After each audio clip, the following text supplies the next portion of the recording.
Hey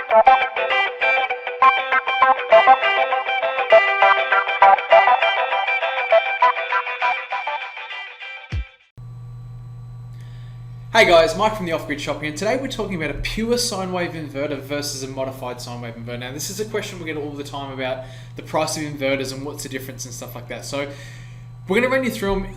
In this here, I've just grabbed two pictures of eBay. Now for me, the pure sine wave inverter is the only way to go.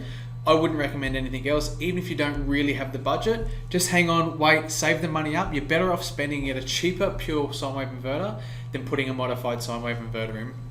Now, if you jump on eBay and have a look, the prices are really not that much difference between the two of them, and you'll see where a lot of people get themselves in trouble is with these modified inverters. The specs seem really high. If you look at these two units here, this is a 3,000 watt inverter. So basically, you can turn on 3,000 watts of loads at the same time. And this one here, it actually doesn't have it on here. I couldn't actually find anywhere it says it on there, but in the advertising on eBay, it says it's a 10,000 watt inverter. So to me, I'm sort of like, well, it's smaller, there's not much to it. How come this is doing 10,000 watts and this one's doing 3,000? So we'll get into that and I'll show you in the next slide. Now to me, when they're over exaggerating and you look like it's way too good to be true, it's very likely that's the case. Now, the difference between a modified and a pure sine wave, inside the pure sine wave, they use a big ball of copper called a toroidal transformer. And pretty much what this does is it holds energy. So this big ball of copper holds energy. So it gets charged up and it stores the energy, and that's what gives you the peak and the spike. So it allows inverters to double their capacity. Now, they will put out a pure wave. If you look at this here, it's a nice pure sine wave, nice and smooth. Where a modified sine wave, if you have a look here, it's sort of up, down, up, down, up, down. So when they use to measure the devices, the measuring devices, as you can see, the modified sine wave, it's all over the shop. So it's on, off, on, off. They use smarts inside the inverter, just using switchboards, and they pretty much turn things on and off, on and off, on and off, on and off, and that's what creates the sine.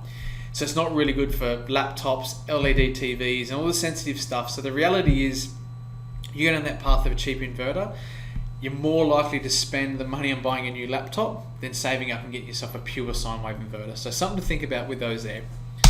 Now, with the inverters, and this is the quality inverters, pretty much the basis behind your inverter is to take DC from your batteries, your direct current, and turn it into AC, your 110 or 240, whatever it is, wherever you're in the country, whereabouts in the world you are, and what power that you use. That's the whole point of an inverter. I'd highly recommend, if you're building a motorhome or the grid or whatever, use a quality inverter charger, because they're really not that much more expensive, and they don't take much more to be able to do the same thing. Now, with an inverter charger, it gives you the ability to also charge your batteries. So as well as take energy from your batteries and turn it into 240, it also has the ability to take 240 from the grid, from the mains, or from a generator and charge your battery. So I'd really highly recommend look at getting yourself a quality inverter charger over just an inverter.